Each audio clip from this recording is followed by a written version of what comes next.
Sorry, good evening. Hello. Evening. तो आपका आज का जो टॉपिक है वो है एडवर्स इफेक्ट्स, कि आपकी बॉडी में जब आप कोई ड्रग लेते हो तो किस टाइप के एडवर्स इफेक्ट आते हैं। या जैसे आप मान लो, आप कोई ड्रग लेते हो, अ, आप एस्पिरिन लेते हो, तो एस्पिरिन आपने किस लिए ली थी? एस्पिरिन आपने ली थी पेन कम करने के लिए या स्वेलिंग कम करने के लिए, ठीक है। लेकिन एस्पिरिन जब आप लेते हो तो आपको डायरिया हो जाता है, ठीक है। और एस्पिरिन अगर कोई 6 साल से कम का बच्चा ले रहा है तो आप उसमें रेस सिंड्रोम बोल देते हो कि उसको रेस सिंड्रोम हो जाता है, जिसमें बहुत सारे टाइप के आपके साइड इफेक्ट आते हैं, ठीक है। अब ये जो एस्पिरिन है, अगर हमें इसका ये साइड इफेक्ट डायरिया वाला प्रिडिक्टेड है, कि हमें पता है कि अगर हम एस्पिरिन देंगे तो ये पेशेंट को डायरिया होगा ही होगा, वो तो प्रिडिक्टेड है। हम इसका ट्रीटमेंट भी दे सकते हैं कि पहले से आप कोई ऐसी ड्रग दे दो जो डायरिया को प्रिवेंट करती है। तो प्रिडिक्टेड वाले जो आपके साइड इफेक्ट है ना, वो आपके एडवर्स इफेक्ट है, वो आपके ट्रीटेबल है, ठीक है। अब एक आपका एडवर्स इफेक्ट आता है जब आप क्या करते हो, जब आप ड्रग देते हो, मान लो एस्पिरिन ही दी, ठीक है, और आपका साइड इफेक्ट आ गया अर्टिकेरिया। अर्टिकेरिया क्या है? पूरी बॉडी पे रेड पैचेस हो गए, ठीक है। तो ये अनप्रिडिक्टेबल था, ठीक है, ये प्रिडिक्ट नहीं कर सकते थे हम, क्योंकि क्लिनिकल ट्रायल में या पहले एनिमल टेस्टिंग में वैसा रिजल्ट नहीं आया था, ठीक है।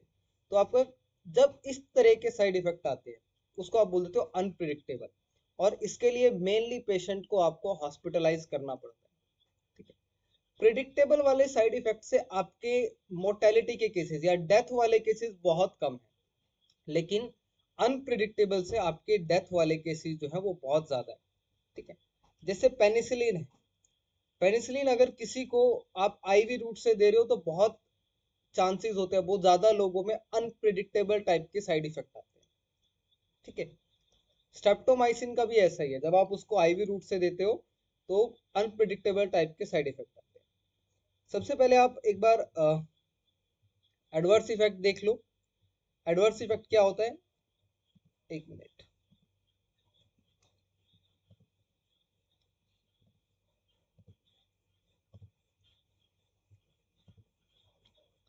एडवर्स इफेक्ट आप एक ब्रॉड टर्म में अगर देखो तो ये वो इफेक्ट है जो हमें चाहिए नहीं, अनडिजायरेबल है, ठीक है। अब ये जो अनडिजायरेबल साइड इफेक्ट है, हम इसको अवॉइड नहीं कर सकते, प्रॉब्लम ये है, ठीक है। अब अवॉइड क्यों नहीं कर सकते हैं उसका रीजन अगर हम देखते हैं, जैसे आप कोई ड्रग देते हो, आप देते हो रेंटेडिन देते हो, आप जिसको एसी लोक या जेंटेक के नाम से खरीदते हो, ठीक है। रेंटेडिन आपका H2 ब्लॉकर है, ठीक है, आपकी बॉडी में एसिडिटी को कम करता है। लेकिन अगर कोई पर्सन रेंटेडिन को कंटिन्यूस ले रहा है तो क्या होगा, उसके हार्ट पे इफेक्ट आना स्टार्ट हो जाएगा, क्योंकि कहीं ना कहीं रेंटेडिन जो है आपके हार्ट पे, हार्ट वाले जो रिसेप्टर्स है 1-2% ही आपकी जगह बाइंड करती है। या कोई कैल्शियम कार्बोनेट को एज एन एंटासिड की तरह यूज कर रहा है, तो इसमें जो कैल्शियम है ये भी आपका हार्ट में मसल्स को कंट्रैक्ट कराता है, और कोई लंबे टाइम तक लेता है तो इफेक्ट आता है। तो हम इसको अवॉइड नहीं कर सकते, क्योंकि वो आपका फार्मोको डायनामिक है, कि वो एक जगह आप दे रहे हो तो दूसरी जगह बाइंड कर ही रही, करेगी ड्रग। आपकी बॉडी में आई है तो उसके बॉडी के, चाहे आप दे रहे थे स्टमक में कोई दिक्कत थी वहां ठीक करने के लिए, लेकिन अगर उस ड्रग का रिसेप्टर आपके ब्रेन में है तो वहां भी उसका एडवर्स इफेक्ट आएगा। उसका रिसेप्टर कोई आपके लीवर में है तो वहां पर भी इफेक्ट आएगा, ठीक है। तो ये सारी चीजें आपकी एडवर्स इफेक्ट कोज करती है, जब आप उसको अनडिजायरेबल एडवर्स इफेक्ट बोल देते हो, अनडिजायरेबल इफेक्ट बोलते हो। अब हमारे पास 6 टाइप के मेनली एडीआर है, और ये 6 टाइप के बेस है रीजन पे कि क्यों आपका एडवर्स इफेक्ट आ रहा है। पहला ऑगमेंटेड, कि डोज ओरिएंटेड है, कि आपने अगर ज्यादा डोज दे दी वो तब आएगा, तो वो डोज रिलेटेड है। तो आप डोज को कम कर दोगे तो आपके एडवर्स इफेक्ट आने कम हो जाएंगे। फिर है बिजेरे। बिजेरे आप बोलते हो अनप्रिडिक्टेबल को, कि आपका डोज से कोई मतलब नहीं है, आप 1 mg दो या 60 mg दो, जो एडवर्स इफेक्ट आना है वो आएगा, क्योंकि वो अनप्रिडिक्टेबल है, आप प्रिडिक्ट नहीं कर सकते। नेक्स्ट है क्रॉनिक। क्रॉनिक जैसे आप डायबिटीज की ड्रग देखते हो, तो डायबिटीज आप देखो किसी को हुआ है तो ऑलमोस्ट जिंदगी भर रहेगा। तो उस टाइम में जब इतनी लंबी मेडिसिन चलती हैं तब जो साइड इफेक्ट आते हैं तब आप उसको क्रॉनिक बोलते हो। जैसे रोमेटॉइडल अर्थराइटिस हो गया, डायबिटीज हो गया, हाइपरटेंशन हो गया। इसके साथ साथ और कोई आप डिजीज देख लो, अस्थमा देख लो। ऐसी डिजीज जो कि अनट्रीटेबल है, जहां पर आपको लंबे टाइम तक मेडिसिन देने की जरूरत है, वहां पर उस टाइप की इफेक्ट आते हैं। नेक्स्ट है डिलेड। डिलेड का मतलब क्या है कि आपने 6 महीने का ट्रीटमेंट दिया, 6 महीने का ट्रीटमेंट पूरा हो गया, तब तक कोई एडवर्स इफेक्ट नहीं आया था। 6 महीने के बाद जैसे ही आपने ट्रीटमेंट छोड़ा या ट्रीटमेंट आपका बंद हुआ, उसके बाद साइड इफेक्ट आने स्टार्ट हुए, that is known as the delayed. उसके बाद है एंड ऑफ यूज या विड्रॉल। एंड ऑफ यूज या विड्रॉल में क्या होता है, इसमें आपका जनरली देखें, 6 महीने का ट्रीटमेंट था, किसी ने 3 महीने में छोड़ दिया, तो उसके बाद विड्रॉल इफेक्ट आने स्टार्ट हो जाते हैं। ठीक है, इस टाइप से। या फिर फेलियर ऑफ थेरेपी, कि आपने कोई ड्रग दी थी वो फेलियर हो गया, उसका कोई यूज तो हुआ नहीं लेकिन उसने कोई एडवर्स इफेक्ट कॉज कर दिया। ठीक है, तो ये 6 आपके रीजंस हैं। ऑगमेंटेड जो कि आपका डोज डिपेंडेंट है, बाइजेरे जो कि आपका नॉन डोज डिपेंडेंट है, अनप्रिडिक्टेबल है, क्रॉनिक जब आप लंबे टाइम के लिए देते हो, डिलेड जब आप एक टाइम के बाद आपके एडवर्स इफेक्ट आना स्टार्ट होते हैं, जब ट्रीटमेंट आप पूरा कर कर देते हो। विड्रॉल में जब ट्रीटमेंट को बीच में छोड़ा जाता है तब जो एडवर्स इफेक्ट आते हैं। और फेलियर्स में जब आपकी थेरेपी बीच में फेल हो जाती है या उसका कोई डिजायरेबल इफेक्ट नहीं आ रहा लेकिन अनडिजायरेबल इफेक्ट आ रहा है। ठीक है, तो अब डिपेंड करता है कि कितना सीवियर है। तो माइल्ड, मॉडरेट, सीरियस हम इस बेस पे मेनली डिवाइड करते हैं। माइल्ड में थोड़ा बहुत अनकंफर्टेबल हो जाता है, डायरिया हो गया, हेडेक हो गया। मॉडरेट में जैसे रैशेज हैं, वॉमिटिंग है, जैसे मैंने आपको अर्टिकेरिया बोला। ठीक है, और सीरियस में जहां पर आपको हॉस्पिटलाइजेशन या लाइफ थ्रेटनिंग कंडीशन आ जाए। तो माइल्ड, मॉडरेट और सीरियस ये हम सीवियरिटी के बेस पे डिफाइन करते हैं। आपके लिए जो क्वेश्चन पॉइंट ऑफ व्यू से इंपॉर्टेंट है वो आपका ये है कि जब कोई आप ड्रग देते हो तो उसके दो इफेक्ट आते हैं। पहला, डिजायरेबल और बेनिफिशियल, जिसके लिए आपने ड्रग दी थी। दूसरा, जो आपका अनडिजायरेबल इफेक्ट है, उसी को आप एडवर्स ड्रग रिएक्शन कहते हैं। अब इसको आपने ए, बी, सी, डी, ई और एफ, इतने टाइप के एडवर्स इफेक्ट में आपने डिवाइड किया। टिपिकली दो टाइप के एडवर्स इफेक्ट ज्यादा आते हैं, टाइप ए और टाइप बी। सी, डी, ई, एफ ये हमने इसलिए बनाया ताकि सारी ड्रग्स आपकी कवर हो सके। ठीक है, सबसे पहला क्या है, एक्सपेक्टेड अनडिजायरेबल इफेक्ट, जिसको आप टाइप ए बोलते हो। इसमें साइड इफेक्ट, सेकेंडरी इफेक्ट और टॉक्सिसिटी आता है। एक्सपेक्टेड डिजायरेबल मतलब ये आपको एक्सपेक्टेड है कि ये इफेक्ट आएगा ही आएगा, लेकिन ये इफेक्ट अनडिजायरेबल है। ठीक है, जैसे मैंने एस्पिरिन का एग्जांपल दिया, तो आपको पता है कि इसमें डायरिया का साइड इफेक्ट आएगा ही आएगा। ठीक है, तो ये एक्सपेक्टेड है, अनडिजायरेबल है लेकिन एक्सपेक्टेड, और ये ट्रीटेबल है, मतलब आपको पता है तो आप इसको मैनेज कर सकते हो। ठीक है, अनएक्सपेक्टेड वाला क्या है, जहां पर आपको पता नहीं है कि कौन सा साइड इफेक्ट किस पेशेंट में आ जाए। ठीक है, तो उसको आप टाइप बी बोलते हो, बिजारे बोलते हो। इसको मैनेज करना बहुत मुश्किल है। ठीक है, इसमें आपकी hyper sensitivity, just a minute.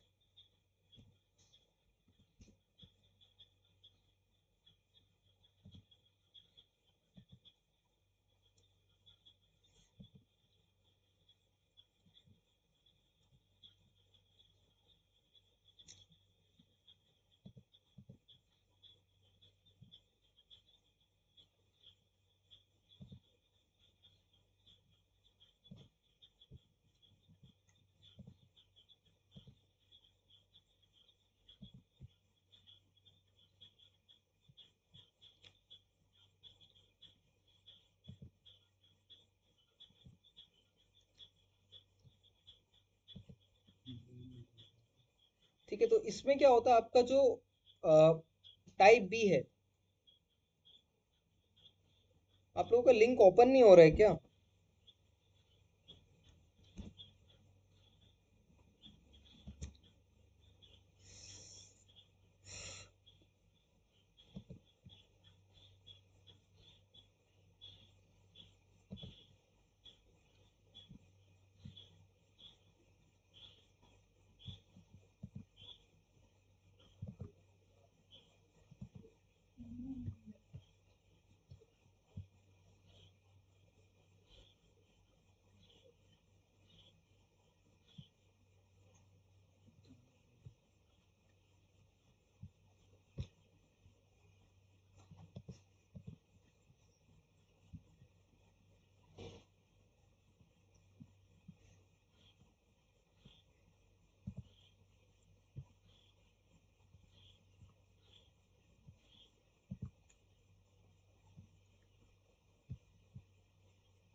कि एक्चुअली आप लोग थोड़ा बाद में ज्वाइन करते हो इसलिए वो दिक्कत होती है।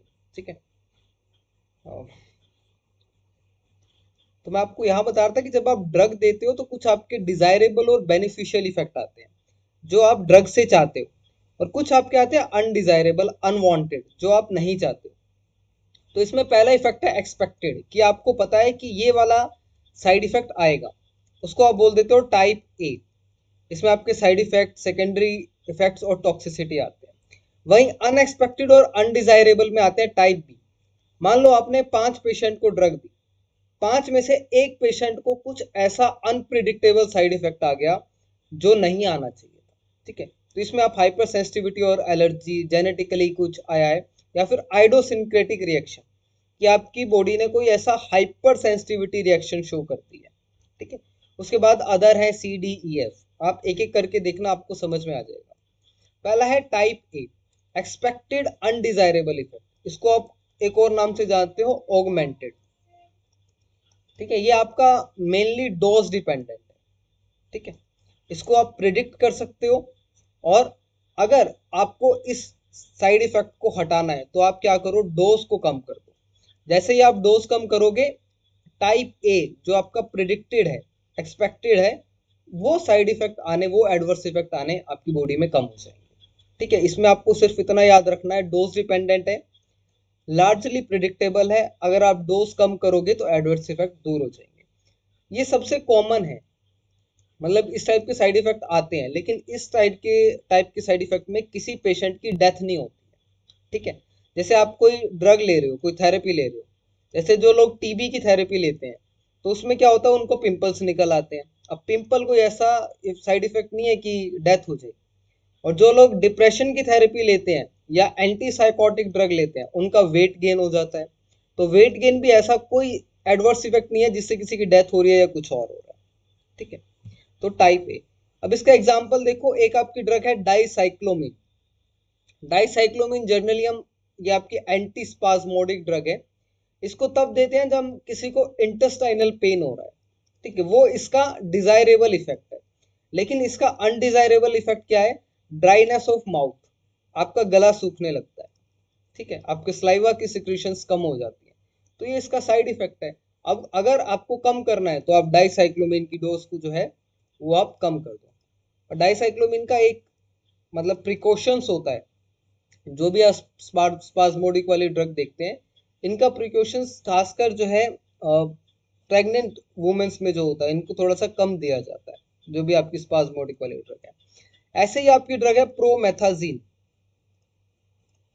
प्रोमेथाजीन आपकी एंटी हिस्टामिनिक ड्रग है। मान लो किसी को एलर्जी होगी तो आप प्रोमेथाजीन दे दो। और प्रोमेथाजीन क्या करता है, सेडेशन कोज करता है, नींद आती है। जैसे आप सिट्राजिन लेते हो, तो सिट्राजिन लेने के बाद जो आपको नींद आती है वो उसका अनडिजायरेबल इफेक्ट है, लेकिन हमने इसका यूजफुल इफेक्ट भी बना लिया है। जैसे प्रोमेथाजीन जो है वो क्या करती है, सेडेशन कॉज करती है, ये इसका एडवर्स इफेक्ट था। ठीक है। अब प्रोमेथाजीन को हम प्रेग्नेंट वुमेन्स में देते हैं, किस लिए, वॉमिटिंग को रोकने के लिए, कि जैसे ही किसी को नींद आती है तो वॉमिटिंग आना बंद हो जाती है, ब्रेन से सिग्नल जाना आपका कम हो जाता है। इसलिए किसी को वॉमिट आ रहा हो और अगर आप उसको नींद की गोली दे दें या कोई ऐसी टैबलेट दे दें कि जिससे सेडेशन होता हो, तो उसका वॉमिट आना बंद हो जाएगा। ठीक है। तो प्रोमेथाजीन हम देते हैं प्रेग्नेंट वुमेन्स में वॉमिटिंग को रोकने के लिए। हालांकि सेडेशन इसका एडवर्स इफेक्ट था, लेकिन हम इसको इसमें यूज कर रहे हैं। ठीक है। सेकंड, आप देखो, जो आपका टाइप ए है, टाइप ए के अंडर ही आपका एक टर्म आता है टॉक्सिसिटी, कि अगर आप ड्रग को लंबे टाइम तक देते रहोगे या फिर आप ओवरडोज कर दोगे, आपको 50 mg देना था और आपने 1000 mg दे दिया, उस टाइम पर आपकी बॉडी में टॉक्सिसिटी आना स्टार्ट हो जाएगी। जैसे अगर आप हेपेरिन लेते हो, हेपेरिन क्या है, आपका एंटी कोगुलेंट ड्रग है। ठीक है। अगर कोई हेपेरिन ले रहा है तो उसकी बॉडी में कोई ओवरडोज कर लिया तो उसकी बॉडी में ब्लीडिंग स्टार्ट हो जाएगी कहीं कहीं से। ठीक है। या फिर अगर किसी ने बारबिचूरेट्स ज्यादा ले लिए तो वो पेशेंट जो है वो कोमा में चला जाएगा। और अगर कोई सल्फोनामाइड ले रहा है, सल्फोनामाइड आपकी एंटीबायोटिक होती है, तो क्रिस्टल यूरिया हो जाता है। ठीक है। आपकी बॉडी में जो किडनी है वहां पर क्रिस्टल्स बनना स्टार्ट हो जाते हैं, पेन होता है और इसमें। ठीक है। ऐसे ही आपकी जो ड्रग है एसाइक्लोविर, ये भी क्रिस्टल यूरिया करती है। ये आपकी एंटीवायरल ड्रग है। जब आपको छोटी माता बड़ी माता निकलती है तो आप ये ड्रग देते हो, तो उससे भी किडनी के ऊपर इफेक्ट पड़ता है, क्रिस्टल यूरिया हो जाता है वहां पर भी। ठीक है, तो ये टाइप ए के जो है इसमें टॉक्सिसिटी भी आपका कवर होता है। टाइप बी में देखो, टाइप बी आपका बहुत इंपॉर्टेंट है। ठीक है, टाइप बी को आप बोलते हो, आप बी से याद रख लेना बिजेरे। जैसे आपने टाइप ए पढ़ा है, तो ए से आप याद रख लेना इसका दूसरा नाम है ऑगमेंटेड। टाइप बी है, इसका दूसरा नाम है बिजेरे। और टाइप बी वाले क्या है, अनएक्सपेक्टेड है। आपको बिल्कुल कोई अंदाजा नहीं होता, कोई आपका प्रोडिक्शन नहीं होता कि कैसा एडवर्स इफेक्ट आ जाए। ठीक है, तो इसका कोई लेना देना नहीं है, ड्रग का मैकेनिज्म ऑफ एक्शन क्या था, कैसे ड्रग काम करती है, इससे उसका कोई लेना देना नहीं है। ये ज्यादातर कुछ लोगों में आता है जो कि जेनेटिकली अलग है। ठीक है, अगर आप 100 लोगों को एक ड्रग दोगे, तो 100 में से हो सकता है 2 लोगों को ऐसा कोई अनप्रिडिक्टेबल एडवर्स इफेक्ट आए। तो ये जेनेटिकली बेस्ड है, और ये आते हैं कुछ लोगों में। ठीक है, और इसको आप एक और नाम से जानते हो, आइडोसिनक्रेटिक रिएक्शन, वो इसी के अंडर कवर होता है। आइडोसिनक्रेटिक का मतलब है ऐसी एलर्जिक रिएक्शन जिसको आप प्रिडिक्ट नहीं कर सकते हो, अनप्रिडिक्टेबल है, उसको आप आइडोसिनक्रेटिक रिएक्शन बोलते हो। ठीक है, अब इसमें क्या होता है, जब आप पहली बार ऐसी कोई ड्रग लेते हो, मतलब पहली बार मान लो कोई पेनिसिलिन ले रहा है, तो पहली बार इतना ज्यादा इफेक्ट नहीं आएगा। ठीक है, क्योंकि पहली बार में आपका इम्यून सिस्टम सिर्फ इसके अगेंस्ट, जैसे आपने पेनिसिलिन दी तो इसके अगेंस्ट एंटीबॉडी बनाएगा। लेकिन जैसे ही कोई पर्सन दूसरी बार पेनिसिलिन लेगा, तो उस टाइम पे जो रिस्पॉन्स आएगा वो बहुत ज्यादा आएगा, बहुत ज्यादा रिस्पॉन्स आता है। तो पहली बार जो आपकी ड्रग है वो हेप्टेन की तरह काम करती है। जिन लोगों ने इम्यूनोलॉजी पढ़ लिया उनको समझ में आ गया होगा। ठीक है, मतलब एक स्मॉल टाइप ऑफ आप एंटीजन की तरह काम करती है। ठीक है, तो ये हेप्टेन है, मतलब आपकी ड्रग है पेनिसिलिन, बॉडी प्रोटीन है, उसमें आपका एंटीजन बाइंड कर रहा है, तो आपकी एंटीबॉडी बनी है। सेकेंड टाइम पे बहुत जबरदस्त रिएक्शन आता है। ठीक है, तब आप पहली बार कोई ड्रग लेते हो तो उसमें इतना ज्यादा रिएक्शन नहीं आता। कोई दूसरी बार ड्रग लेगा, वही ड्रग जिससे वो एलर्जिक है, तो फिर रिएक्शन बहुत ज्यादा आएगा। ठीक है, that is known as the hypersensitivity reaction और ड्रग एलर्जी। ठीक है, ड्रग एलर्जी का दूसरा नाम ही आपका आइडोसिनक्रेटिक है, आइडोसिनक्रेटिक रिएक्शन इसी को बोलते हैं। अब आपके पास 4 टाइप के हाइपर सेंसिटिविटी रिएक्शन होते हैं, टाइप 1, टाइप 2, टाइप 3 और टाइप 4। ठीक है, टाइप 1 को आप बोलते हो इमीडिएट और ह्यूमोरल एंटीबॉडी। इसमें क्या होता है, जैसे ही आप ड्रग लेते हो, ड्रग लेने के 2-3 घंटे में ही आपकी बॉडी में एडवर्स इफेक्ट आना स्टार्ट हो जाता है, या ये वाली जो आपकी टाइप 1 हाइपर सेंसिटिविटी है, ये आपकी आना स्टार्ट हो जाती है। और ये मेनली होती है आईजीई एंटीबॉडीज की वजह से। और आईजीई एंटीबॉडीज जब आपकी एक्टिवेट होती है, जो आपके रिलीज होते हैं, मास्ट सेल्स से आपका हिस्टामिन रिलीज होता है, सेरोटोनिन रिलीज होता है, जो कि क्या करता है, इन्फ्लामेशन कोज करता है। ठीक है, तो ये आपका टाइप 1 है। इसको मैंने इम्यूनोलॉजी में बहुत अच्छे से कवर किया हुआ है, टाइप 1। बस इतना फर्क है, यहाँ पर आप इसको ड्रग रिलेटेड पढ़ रहे हो। ठीक है, आप वहां से पढ़ोगे तो आपको ज्यादा बेनिफिट मिलेगा। ठीक है, जिन लोगों ने बाद में ज्वाइन किया है, उनको मैं टाइप 1 से टाइप 4 जो हाइपर सेंसिटिविटी है उनका, उसका मैं एक लेक्चर भेज दूंगा। ठीक है, थोड़ा थोड़ा मैं यहाँ बता रहा हूँ कि बहुत जल्दी आता है, 2 से 3 घंटे में आ जाता है। आईजीई एंटीबॉडीज इन्वॉल्व है, ड्रीग्रेनुलेशन होता है मास्ट सेल्स का, जिससे आपका हिस्टामिन और सेरोटोनिन निकलते हैं, और जो इन्फ्लामेशन कराते हैं और वेजोडाइलेशन कराते हैं। आपके लिए एग्जाम्पल इंपॉर्टेंट है, जैसे टाइप 1 हाइपरसेंसिटिविटी को आप क्या बोलते हो, इसका दूसरा नाम है एनाफाइलैक्टिक शॉक। जब आपकी बॉडी में एकदम से बहुत सारे साइटोकाइंस का नंबर बढ़ जाता है, जो कि आपके इन्फ्लामेशन कराते हैं। ठीक है, और ये होता है जब आप पेनिसिलिन का पेरेंटल एडमिनिस्ट्रेशन कर रहे हो, आईवी दे रहे हो, आईएम दे रहे हो उस टाइम पर, या फिर आप स्ट्रेप्टोकाइनेस का आईवी या आईएम दे रहे हो। ठीक है, तब आपकी बॉडी में टाइप 1 जो रिएक्शन है वो आता है। इसका दूसरा नाम है ह्यूमोरल एंटीबॉडीज। ठीक है, इसको आप अच्छे से पढ़ना, यहाँ से क्वेश्चन बनते हैं, खासकर एग्जाम्पल। टाइप 2 में क्या है, टाइप 2 में जहां पर आपके टी सेल्स इन्वॉल्व ज्यादा है। ठीक है, टी सेल और बी सेल, इसमें ज्यादातर आपकी बॉडी में आरबीसी का रोल आता है, जब आप इसको ड्रग से रिलेटेड पढ़ते हो। और आप इसमें एंटीबॉडी जो देखते हो, एंटीबॉडी जो इन्वॉल्व है इसमें IgG और IgM, ये दो आपकी एंटीबॉडी जो है वो आपकी इन्वॉल्व होती है। ठीक है, इसमें आपकी बॉडी में दोनों रिस्पॉन्स आते हैं, बी सेल भी और टी सेल भी, लेकिन ज्यादा रिस्पॉन्स जो आता है वो टी सेल का आता है। ठीक है, इसमें आपको ज्यादातर इफेक्ट मिलेंगे जो आपके ब्लड से रिलेटेड है, जैसे थ्रोम्बोसाइटोपिनिया, व्हाइट ब्लड सेल्स का कम हो जाना, ए ग्रेन्युलोसाइटोसिस कि आपके जो आरबीसी है उसमें चेंज आ रहा है, वो मतलब इस इस तरीके से कुछ हो रहा है, मतलब साइज में चेंज आ रहा है, छोटा बड़ा टेढ़ा मेढ़ा हो रहा है। हीमोलाइसिस जहां आपका आरबीसी टूटता है। सिस्टमिक ल्यूपस इरेथ्रोमेटस जहां आपकी बॉडी में वेजोडाइलेशन बहुत ज्यादा हो जाता है। ठीक है, तो ये आपकी जो है साइड इफेक्ट है, और ये आपके आते हैं क्यूनिडीन पेनिसिलिन जी से। और ये वाली जो आपकी रिएक्शन है साइटोटॉक्सिक वाली, ये आपकी 72 आवर्स में आ जाती है, मतलब 3 डेज में, 24 से 72 घंटों, इतनी देर में आ जाती है। 1 से 3 दिन में ये आपकी बॉडी में रिएक्शन शो कर देती है, डेट इज टाइप 2। इसको आप बोलते हो साइटोटॉक्सिक या एक्सिलेटेड एलर्जी। ठीक है, ये आपकी टाइप 2 है। एग्जाम्पल आप याद रखना और कौन सी एंटीबॉडी इन्वॉल्व है। ठीक है, नेक्स्ट क्या है, टाइप 3।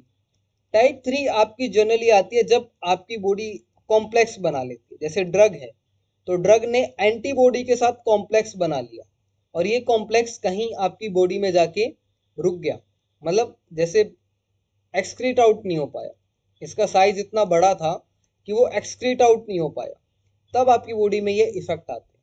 ठीक है, इसमें भी आपका IgG एंटीबॉडी जो है वो इन्वॉल्व है। इसमें इफेक्ट 72 दिन में भी 72 घंटों में भी आ सकता है, या 1 से 2 वीक में भी आ सकता है। ठीक है, डिपेंड करता है कि आपका कॉम्प्लेक्स कितना बड़ा बन रहा है और वो एक्सक्रीट हो पा रहा है या नहीं हो पा रहा है।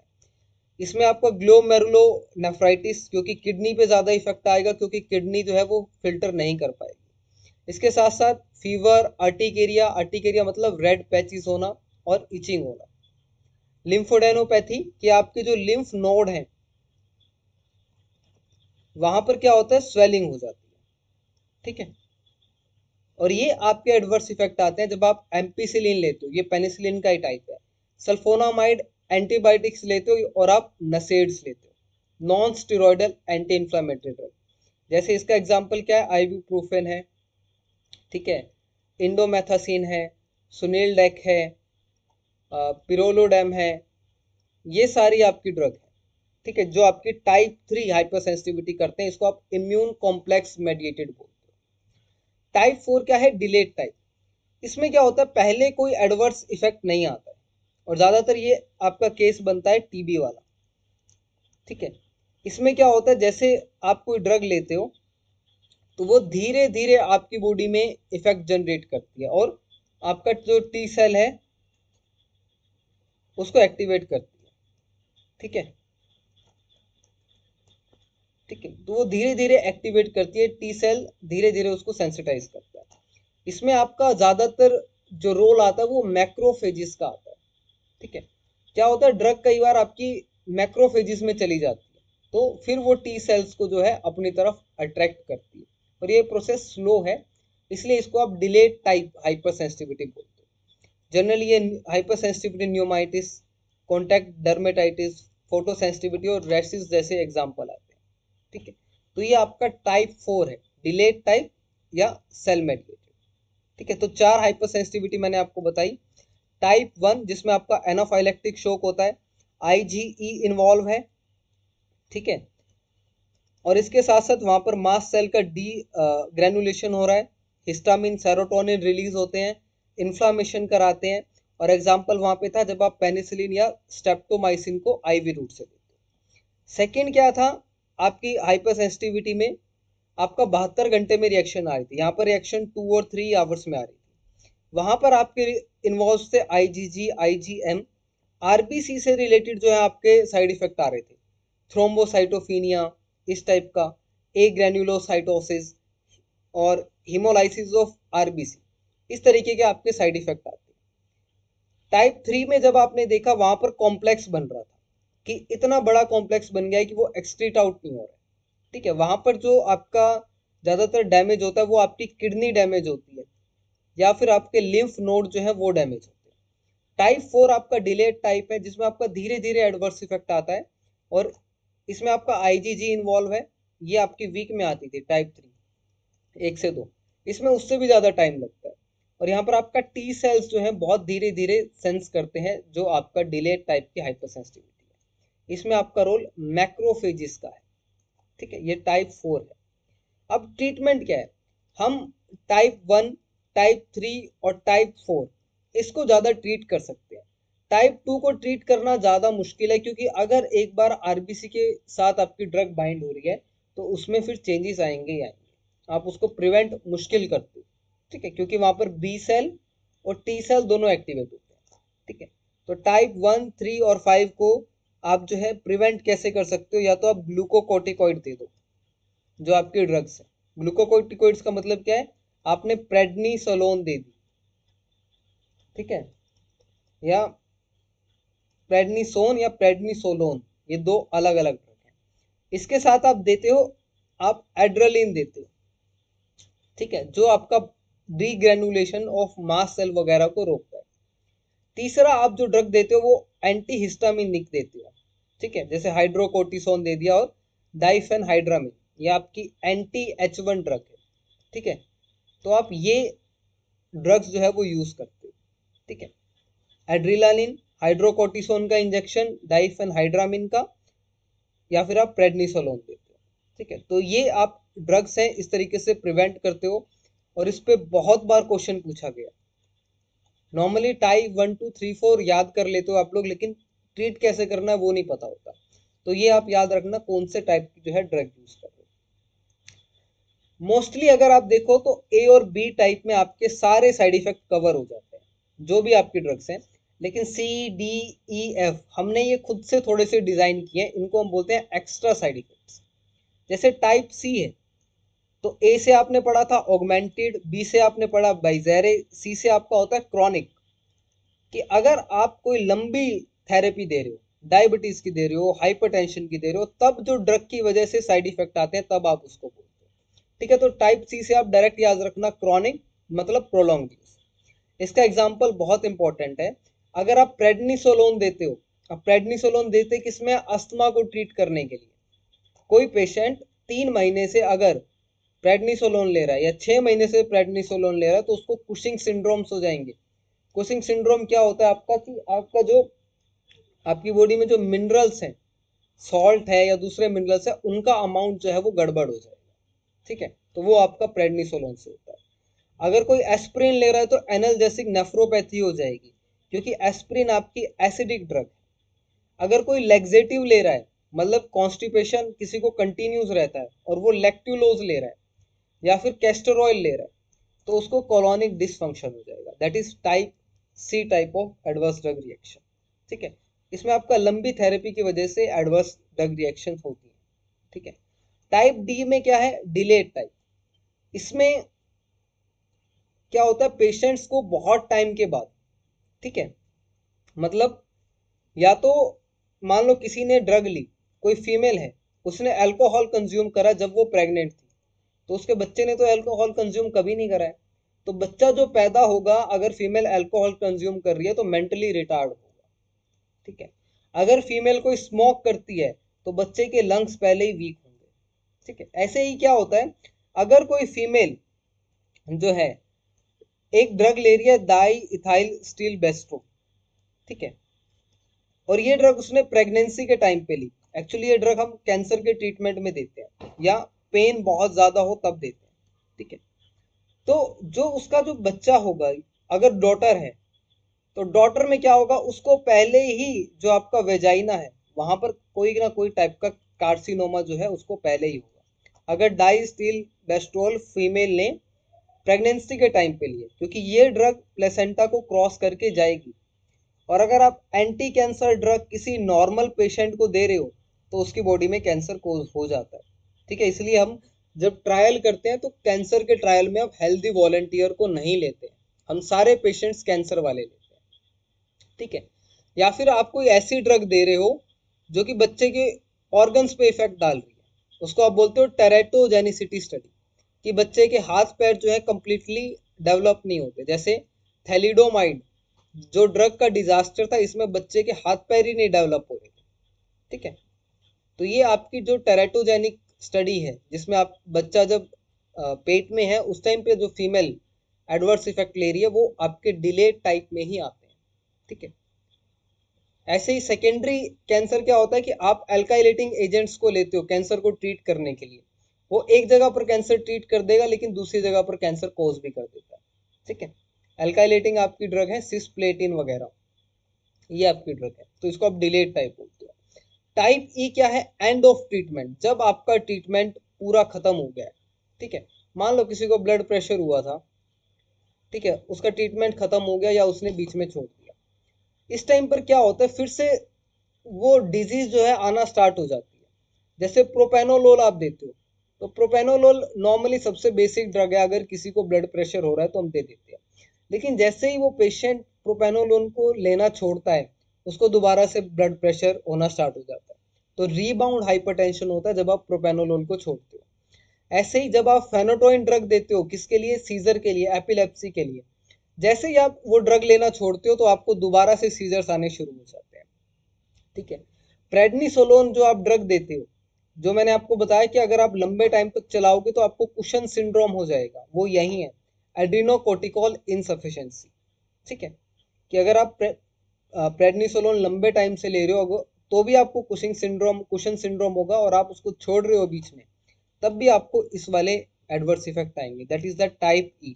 इसको आप एंड ऑफ ट्रीटमेंट या फिर विड्रॉल इफेक्ट भी बोल देते हो, कि आप किसी ड्रग को छोड़ दोगे। जैसे जो लोग एक बार जिम जाते हैं उस टाइम पर उनकी डाइट मेंटेन है, लेकिन जैसे ही वो जिम जाना छोड़ते हैं तो उनकी बॉडी में क्या होता है, आपको ओबिसिटी आने लगती है, मसल्स नहीं बचती हैं, फिर मोटापा होने लगता है। ठीक है, तो ये आपके एक टाइप का एंड ऑफ ट्रीटमेंट इफेक्ट है। टाइप एफ में क्या है कि फेलियर हो जाता है, कि कंप्लीट कोई ड्रग काम ही नहीं कर रही है, डिजायर्ड इफेक्ट तो आता नहीं है लेकिन अनडिजायर्ड इफेक्ट आ जाता है, तब आप उसको बोल देते हो टाइप एफ। ठीक है, तो ये आपके ऑलमोस्ट सारे टाइप के आपके एडवर्स इफेक्ट थे, A B C D E और एफ। ठीक है, इसके बाद आपकी सिर्फ एक सिंगल टर्म बचती है, उसको आप बोलते हो इरेटोजेनिक डिजीज। ये एक बार पूछा हुआ है क्वेश्चन कि इरेटोजेनिक डिजीज क्या होती है, एक बहुत कॉमन क्वेश्चन है, लेकिन ऑलमोस्ट या तो याद नहीं रहता या आप लोग इसको पैथोलॉजी से रिलेट कर देते हो, आप ये सोचने लगते हो कि ये डिजीज है कौन सी। एक्चुअली इरेटोजेनिक डिजीज तब बोलते हो जब आपने कोई ड्रग ली थी किसी एक डिजीज को ट्रीट करने के लिए। मान लो आपने अर्थराइटिस को ट्रीट करने के लिए आपने कोई ड्रग ली, उसने अर्थराइटिस को तो ठीक कर दिया लेकिन आपकी बॉडी में कोई दूसरी डिजीज कॉज कर दी। मान लो आपकी बॉडी में उसने एंजाइना पेक्टोरिस कॉज कर दिया, ठीक है, या कोई और डिजीज कॉज कर दी, उस डिजीज को आप बोलते हो इरेटोजेनिक डिजीज, जो आपके ड्रग लेने की वजह से हुई है। आपने ड्रग ली थी एक डिजीज के ट्रीटमेंट के लिए, लेकिन उस ड्रग ने दूसरी डिजीज कॉज कर दी। जैसे एक ड्रग है आपकी हेलोपेरिडोल, ठीक है, ये आपकी सीएनएस स्टिमुलेंट ड्रग है। अगर आप इस ड्रग को लेते हो तो ये आपकी बॉडी में पार्किंसन वाले सिम्टम जो है वो ले आएगी। ठीक है, तो ये आपका इसका साइड इफेक्ट है, मतलब ये दूसरी डिजीज इंड्यूस कर रही है। आप एक डिजीज के लिए ट्रीटमेंट के लिए ड्रग देते हो लेकिन ये दूसरी डिजीज जो है वो आपकी बॉडी में कर देती है। और एक बात और इम्पोर्टेंट है, अगर आप उस ड्रग को लेना छोड़ देते हो तब भी ये डिजीज आपकी बॉडी में रहेगी। ठीक है, ये इस डिजीज की खास बात होती है इरेटोजेनिक। तो इसमें इरेटोजेनिक डिजीज क्या है? Disease induced by drug therapy. ठीक है, तो इरेटोजेनिक डिजीज में even persist after the offending of the drug has been withdrawn, कि अगर आपने ड्रग छोड़ दिया तब भी रहेगा। जैसे रेजरपिन जो है आपकी ड्रग है, रेजरपिन आपकी वैसे तो डिप्रेशन में देते हैं, ठीक है, सॉरी, ये आपकी रेजरपिन जो है आई थिंक कोलिनर्जिक या एंटी कोलिनर्जिक ड्रग है, ये एंडोजीनस डिप्रेशन कॉज करती है। ग्लूकोकोर्टिकोइड्स जो है जैसे आपका प्रेडनिसोलोन है या दूसरा है, वो आपकी बॉडी में डायबिटीज और हाइपरटेंशन कॉज कर देता है, और एक बार कर दिया तो मतलब रहेगा। एस्पिरिन आपकी बॉडी में पेप्टिक अल्सर कॉज करती है। क्लोरप्रोमाजिन आपकी बॉडी में पार्किंसन कॉज करती है। हाइड्रालाजिन ये आपका एंटी हिस्टामिनिक ड्रग है, ये हम आज भी मार्केट में ये ड्रग आती है, 25 mg वगैरह इस टाइप से आप देते हैं। ये आपकी बॉडी में सिस्टमिक ल्यूपस इराइथोमेटस कॉज करते हैं, मतलब पूरी बॉडी रेड हो जाती है, स्पेशली चेहरा, फिर वो रेड ही रहता है, ठीक नहीं होता है। ठीक है, और ब्लड प्रेशर भी डाउन रहता है। तो इसको आप बोलते हो इरेटोजेनिक डिजीज। ठीक है, इंपॉर्टेंट है आपके लिए। ठीक है, तो ये आपके डिफरेंट